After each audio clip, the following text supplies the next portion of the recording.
Hello दोस्तों, आज के इस वीडियो में आपको बताऊंगा किस तरीके से आप अपना खुद का एक कलर प्रेडिक्शन गेम बना सकते हैं। इस वीडियो में आपको स्टेप बाय स्टेप पूरा कलर प्रेडिक्शन गेम बनाना सिखाऊंगा। और अगर आप एक डेवलपर हैं और खुद का कुछ इस टाइप का कलर प्रेडिक्शन गेम बनाकर मार्केट पे लॉन्च करना चाहते हैं तो इस वीडियो को देखकर आप स्टेप बाय स्टेप पूरा कलर प्रेडिक्शन गेम बनाना सीख सकते हैं। और अगर आप एक डेवलपर नहीं है और फिर भी कुछ इस टाइप का कलर प्रेडिक्शन गेम बनाकर मार्केट में लॉन्च करना चाहते हैं तो स्क्रीन पे दिए गए नंबर पर हमसे कॉन्टैक्ट कर सकते हैं, नहीं तो डिस्क्रिप्शन में दिए गए नंबर पर कॉल या टेक्स्ट भी कर सकते हैं। तो चलिए देखते हैं गेम बनने का आपको किस टाइप से शो होगा। गेम बनने का आपको कुछ इस टाइप से शो हो सकता है मेरी स्क्रीन अभी आपको ब्लर लगी है क्योंकि यूट्यूब की गाइडलाइंस है कि किसी भी टाइप के कलर प्रेडिक्शन गेम का प्ले और डेवलपमेंट हम नहीं दिखा सकते। गेम बनाने के लिए आपको तीन चीजों की जरूरत पड़ेगी। सबसे पहले आपका होस्टिंग, दूसरा डोमेन, तीसरा सोर्स कोड।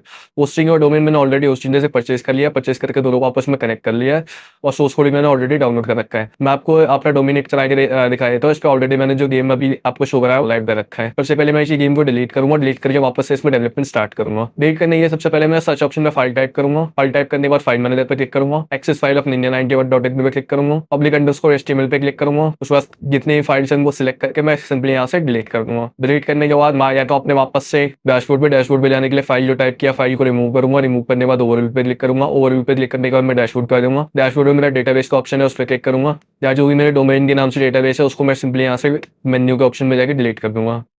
यहाँ पे डेटाबेस डिलीटेड सक्सेसफुली का मैसेज शो हो गया। वापस से मैं अपने डोमेन पे आता हूँ। डोमेन पे आने के बाद इसको मैं जैसे रिफ्रेश करूंगा, रिफ्रेश करने के बाद आपको यहाँ पे 403 का एरर शो होगा क्योंकि यहाँ पे अभी कोई भी फाइल अवेलेबल नहीं है। सिंपली मैं अपने ऐसी वापस अपने डैशबोर्ड पे आता हूँ, यहाँ से मैं स्टार्टिंग से दोबारा आपको डेवलपमेंट दिखाता हूँ। सिंपली यहाँ पे सर्च पे टाइप करूंगा फाइल टाइप करने के बाद फाइल मैनेजर पे क्लिक करूंगा, एक्सेस फाइल ऑफ ninja91.in पे क्लिक करूंगा, पब्लिक अंडरस्कोर HTML फोल्डर के अंदर ओपन करूंगा। हिस्ट्री लो लिया, यहाँ पे अभी कोई भी फाइल नहीं है। सिंपली यहाँ पे मेरी जो भी जिप फाइल है सोर्स कोड है मैं यहाँ पे ड्रैग एंड ड्रॉप कर दूंगा। ड्रैग एंड ड्रॉप करने के बाद राइट साइड कॉर्नर में आप देखेंगे हमारा कोड यहाँ पे अपलोड हो रहा है। जैसे ही हमारी फाइल अपलोड हो जाएगी उसको मैं सिलेक्ट करूंगा और सिलेक्ट करने के बाद राइट क्लिक करूंगा। राइट क्लिक करने के बाद एक्सट्रैक्ट का ऑप्शन शो होगा, उस पर क्लिक करना है मुझे। चूज फोल्डर में डॉट टाइप करूंगा क्योंकि पब्लिक अंडरस्कोर HTML फोल्डर के अंदर इसको एक्सट्रैक्ट करना है। डॉट टाइप करने के बाद एक्सट्रैक्ट पे क्लिक करूंगा। एक्सट्रैक्ट पे क्लिक करने के बाद सिंपली हमारी फाइल जो है एक्सट्रैक्ट हो जाएगी। अब सिंपली मेरे को कहना है जिप फाइल अपनी फाइंड करनी है क्योंकि अब उसकी कोई नीड नहीं है तो इसको मैं डिलीट कर दूंगा।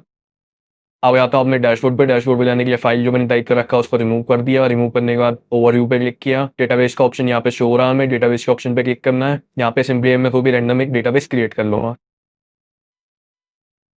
सिंपली यहाँ पे हमारा डेटाबेस जैसे क्रिएट हो जाएगा, स्क्रॉल डाउन करके नीचे आना है। नीचे आने के बाद अपने डोमेन के आगे ऑप्शन शो हो रहा है, मैं एंटर PHP में एडमिन उस पर क्लिक करना है। इस पर क्लिक करने के बाद जो भी हमारा डेटाबेस है वो सिंपली यहाँ पे मैं ड्रैग एंड ड्रॉप कर दूंगा। ड्रैग एंड ड्रॉप करते ही सक्सेस का मैसेज शो होगा, उसको कट करना है। कट करने के बाद मैं अपने डेटाबेस पे क्लिक करूंगा। यहाँ पे जितनी हमारी डेटाबेस की टेबल्स हैं वो सारी अपलोड हो गई हैं, यहाँ से आप चेक कर सकते हैं। अब मैं अपने डोमेन पे आया था, डोमेन पे आने हुए जैसे ही मैं इसको रिफ्रेश करूंगा, जैसा कि आप देख रहे हैं हमारा गेम लाइव हो चुका है, बट स्टिल इसमें अभी काफी सारी चीजें हैं जो विजिबल नहीं है हमें। जैसे कि हमारा लोगो हो गया, काफी सारी इमेजेस है जो विजिबल नहीं हो रही है हमें क्योंकि अभी हमने डेटाबेस की फाइल तो अपलोड कर दिया, डेटाबेस टेबल भी अपलोड कर दिया, बट दोनों का आपस में कनेक्ट नहीं है। कनेक्ट करने के लिए हमने पब्लिक अंडरस्कोर HTML का जो फोल्डर ओपन कर रखा है उस पर जाना है। उसमें जाने के बाद कंट्रोल फोल्डर ओपन करना है। कंट्रोल फोल्डर ओपन करने के बाद activity.php, यहाँ पे डेटाबेस का नेम, यूजर नेम और पासवर्ड हमें अपडेट करना है। डेटाबेस का यूजर नेम हम यहाँ से कॉपी कर लेंगे, कॉपी करने के बाद यहाँ अपडेट कर देंगे और जो भी हमने पासवर्ड सेट किया था वो यहाँ से अपडेट कर देंगे। सेव करने के बाद रिएक्शन फोल्डर ओपन करेंगे, इसमें भी सेम डेटाबेस का name, table and password update कर देंगे। उसके बाद पब्लिक अंडरस्कोर HTML पे क्लिक करेंगे, एडमिन फोल्डर को ओपन करेंगे। एडमिन फोल्डर के अंदर कंट्रोल फोल्डर activity.php फाइल को ओपन करेंगे। यहाँ पे भी डेटाबेस का यूजर नेम पासवर्ड अपडेट करेंगे, सेव कर देंगे। सेव करने के बाद इसको जैसे मैं बंद करूंगा क्लोज कर दूंगा, वापस अपने डोमेन पे आ जाता हूँ, उसको रिफ्रेश करूंगा। रिफ्रेश करने के बाद हमारा जो भी लोगो है वगैरह सब है वो सारे यहाँ पे शो होने लगी है क्योंकि हमने डेटाबेस का कनेक्शन सक्सेसफुली कर दिया है। उसके बाद हम आ जाते हैं हमें इसके एडमिन पैनल पे जाने के लिए हमें डोमेन के आगे टाइप करना /admin।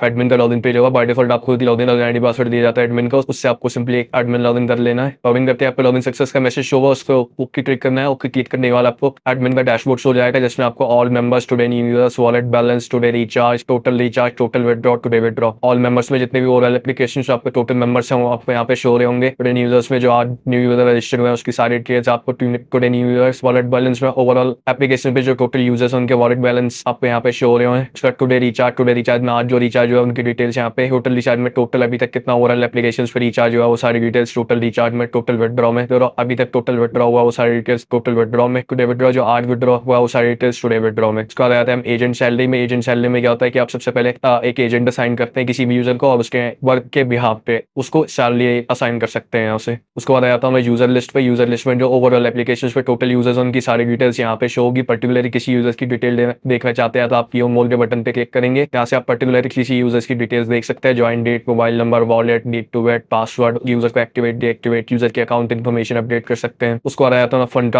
ट्रांसफर में किसी भी यूजर के वॉलेट में अमाउंट ऐड और डिडक्ट आप यहाँ से कर सकते हैं। सिंपली उसका मोबाइल नंबर आपको डालना है, मोबाइल नंबर डालने का जो भी अमाउंट आपको ऐड करना है सिंपली वो ऐड कर सकते हैं। यहाँ पे अमाउंट डालना है, कंफर्म अमाउंट करना है, जो भी इसका रिमार्क यहाँ पे डालना है, ट्रांसफर से फंड, सिंपली यूजर के वॉलेट में अमाउंट ऐड हो जाएगा। उसका मेरे को डिडक्ट करना है तो डिडक्ट करने के लिए सेम आपको मोबाइल नंबर यहाँ पे डालना है, उसके बाद आपको अमाउंट यहाँ पे -1000 और यहाँ पे रिमार्क डाल देना है डिडक्ट, ट्रांसफर फंड्स यूजर के वॉलेट से अमाउंट डिडक्ट हो जाएगा। उसका जो भी ट्रांसफर हिस्ट्री होगी उसमें सारी डिटेल्स आपको ट्रांसफर हिस्ट्री की यहाँ पे शो होगी, जो मैं अमाउंट ट्रांसफर किया है, ऐड किया है, डिडक्ट किया, वो सारी डिटेल्स आपको यहाँ पे शो हो रही होगी। तो विड्रॉ हिस्ट्री में जो भी अभी तक ओवरऑल एप्लीकेशन में विड्रॉ इसके सारी डिटेल्स यहाँ पे आपको विड्रॉ हिस्ट्री में शो हो रही होगी। फिर बेट हिस्ट्री में आपको टोटल जितने भी अभी तक बेट प्ले हुए हैं, कितना अमाउंट यूजर ने लगाया, कितना विन किया, कितना लॉस किया, किस टाइप में, कौन से गेम में, किस पीरियड में, वो सारी डिटेल्स आपको यहाँ पे बेट हिस्ट्री में शो हो रही होगी। और रिक्वेस्ट में आपको withdraw request and deposit request show हो रहे होंगे। बेसिकली बाय डिफॉल्ट जो होता है इसमें मैनुअल मेथड देते हैं पेमेंट के लिए, जिसमें आपको विड्रॉ रिक्वेस्ट हो गया और डिपॉजिट रिक्वेस्ट, मैनुअली आपको सारी चीजें इसमें वेरीफाई करके यूजर के वॉलेट में अमाउंट ऐड और डिडक्ट करना पड़ता है। विड्रॉ रिक्वेस्ट में सारी विड्रॉ होती है, जितनी भी रिक्वेस्ट इनिशिएट होगी यहाँ पे आपको सिंपली मैनुअली यूजर के अकाउंट में अमाउंट ट्रांसफर करना पड़ेगा और यहाँ से एक्शन में ऑप्शन आएगा अप्रूव का,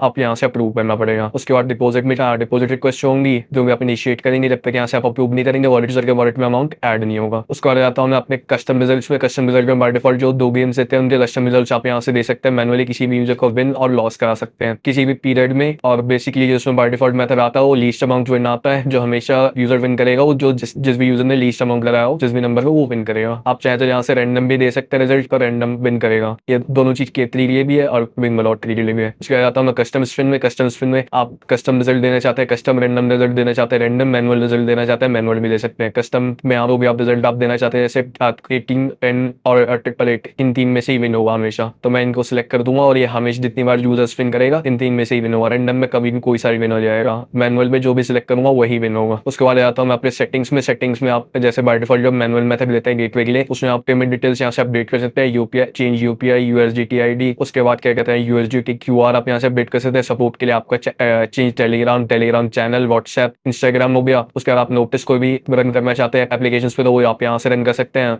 नोटिफिकेशन पर्टिकुलर किसी यूजर्स को ऑल ओवर यूजर्स को भेजना चाहते हो आप यहाँ से भेज सकते हैं। उसका चेंज पासवर्ड, एडमिन का पासवर्ड अगर आप अपडेट करना चाहते हैं तो यहाँ से आप कर सकते हैं। उसके बाद आ जाता है चेंज डेली विन रेंज में, आप जो यूजर होम पेज पे आपको शो रहा होगा विन रेंज वो आप यहाँ से अपडेट कर सकते हैं। उसके बाद एक्टिविटी अवार्ड, जो भी यूजर एक्टिविटी जितना यूजर के बेट अमाउंट पे जो आप रिवॉर्ड्स देना चाहते हैं वो आप यहाँ से सेट कर सकते हैं और यूजर को रिवॉर्ड पे बेट कंप्लीट करने पे इनिशिएट होगा। उसके बाद इन्विटेशन बोनस, जो भी आप इन्विटेशन बोनस आप सेट करना चाहते हैं 13 रेफरल्स तक वो आप यहाँ से सेट कर सकते हैं। पर लेवल सेटिंग्स में क्या होता है कि आपके रेफर को जो भी आप फर्स्ट रिचार्ज पे कमीशन देना चाहते हैं वो आप यहाँ से सेट कर सकते हैं 10 लेवल्स तक। बेट पे अगर आप कमीशन देना चाहते हैं तो बेट का आप यहाँ पे 10 लेवल तक सेट कर सकते हैं कमीशन। उसके बाद आता हूँ मैं इशूज पे। जो भी यूजर इशू रेस करेगा वो आपकी सारी डिटेल्स यहाँ पे शो होगी, आप यहाँ से सेंड इन प्रोग्रेस, आप कंप्लीटेड, वो सारी चीज आप यहाँ से अपडेट कर सकते हैं। फिर आता है हम गिफ्ट जोन में। गिफ्ट जोन में जो भी आप गिफ्ट कार्ड क्रिएट करेंगे यूजर के रिडीम के लिए आप सिंपली यहाँ से क्रिएट कर सकते हैं और कितने यूजर के लिए अवेलेबल है, कितनी क्या अमाउंट आपको सेट करना हो, सारी डिटेल्स यहाँ से आप चेक कर सकते हैं। उसके बाद आता हूँ लॉग आउट ऑप्शन पे और सिक्योरिटी पर्पस में लॉग आउट कर दूंगा। ये मेरे एडमिन पैनल का कोई भी मिस यूज नहीं कर सके, किसी भी यूजर के वॉलेट में अमाउंट ऐड और डिडक्ट ना कर सके। इसी तरह की वीडियो अगर आप आगे भी देखना चाहते हैं प्लीज लाइक करें, शेयर करें, सब्सक्राइब करें गाइस।